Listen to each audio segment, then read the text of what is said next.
मैं अभी पिछले दिनों दिल्ली यूनिवर्सिटी में घूम रहा था। अचानक एक सज्जन आते हुए टकरा के बोले, इधर से मेरी लड़की को जाते हुए देखा है क्या? मैंने कहा, जी लड़की बड़की कोई नहीं थी, हाफ पैंट बनियान में सिगरेट पीता हुआ एक लड़का जा रहा था। बोले वही तो मेरी लड़की थी। मैंने कहा, आप उसके बाप हैं क्या? बोले शट अप, मैं उसकी माँ हूं। ताली बजा दो, इस पे भी ताली बजाई जाती। मैं गया दोबारा दिल्ली यूनिवर्सिटी, मैंने देखा एक और लड़का लड़की बैठे थे। अचानक लड़के ने लड़की से कह दिया, आज की शाम तेरी जुल्फों की छांव में आराम करना चाहता हूँ। इतना सुनते ही लड़की ने नकली बाल उतार के हाथ में पकड़ा दिया। बोले शाम छोड़ दो, पूरी रात आराम कर लियो, मुझे भी कोई जल्दी नहीं। और मैंने बताया दोस्तों, हास्य तो चारों तरफ बिखरा पड़ा।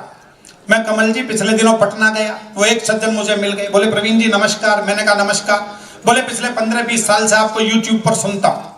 तो मैंने कहा भैया तुम्हारा नाम क्या है? बोला जी मेरा नाम है धनिया लक्ष्मण। मैं सच बता रहा हूँ दोस्तों, मैंने धनिया लक्ष्मण जीवन में पहली बार सुना। तो मैंने उस जगह धनिया लक्ष्मण जी, धनिया लक्ष्मण क्या नाम हुआ? अगला छूटते ही बोला, जब हल्दी राम हो सकता है। तो मैंने भी हाथ जोड़ दिए, फिर धनिया लक्ष्मण हो सकता। समय था वो भी जब हर ओर अच्छे लोग रहते थे, जलन नफरत घुटन से दूर ऐसे लोग रहते थे। यहाँ महलों में भी पसरा है अब तो झूठ का साया, कभी कच्चे मकानों में भी सच्चे लोग रहे। तालियां कमें जरा, तालियां एक बार उठाइए। कभी कच्चे मकानों में भी सच्चे लोग रहते थे। क्या सिखाता है कवि सम्मेलन आपको? क्या है कवि सम्मेलन की धारा? जहां में घूमते हैं आदमी के अनगिनत साए, कोई खुशियों में भी रोता, कोई गम में भी मुस्काए। रहें दुनिया की खातिर आंख में मेरी सदा आंसू, मेरे कारण किसी की आंख में आंसू नहीं है। इस गद्दी के चक्कर ने भारत की हालत गलत की, और इसी चक्कर में होती दुर्गति मेरे भारत की। ऊंच नीच और भेदभाव भी इसी कथा के हिस्से हैं। वैर भाव सहयोग त्याग के इसमें अनगिन किस्से हैं। इन किस्सों के कारण ही तो कुरुक्षेत्र में युद्ध हुआ। पूरा भारत महायुद्ध से पल भर में आबद्ध हुआ। दोनों पक्षों की रक्षा को तत्पर सभी परिचित थे, और परिचित गण भी तो रखते अपने अपने हित थे। श्री कृष्ण ने महासमर में काम किए थे मिले जुले, दुर्योधन को सेना दे दी और अर्जुन को स्वयं मिला।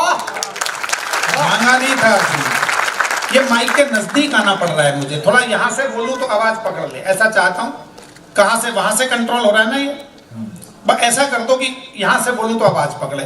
बहुत नजदीक आना पड़ रहा है। दुर्योधन को सेना दे दी। हाँ थैंक यू, अब ठीक है। दुर्योधन को सेना दे दी और अर्जुन को स्वयं मिले। चतुरंगनी सेना को पाकर दुर्योधन मन में खुश था, लेकिन अर्जुन के मन में भी कहीं नहीं किंचित दुख था। कहा कृष्ण ने महासमर में ना शस्त्रों को धारूंगा, मात्र सारथी बनकर अर्जुन को रण क्षेत्र उतारूंगा।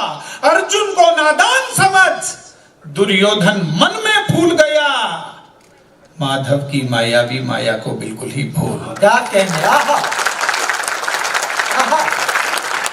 भीष्म पिता ने भी माधव की प्रतिज्ञा के वचन सुने। वचनों को सुनकर मन ही मन जाने क्या क्या भाव गुने।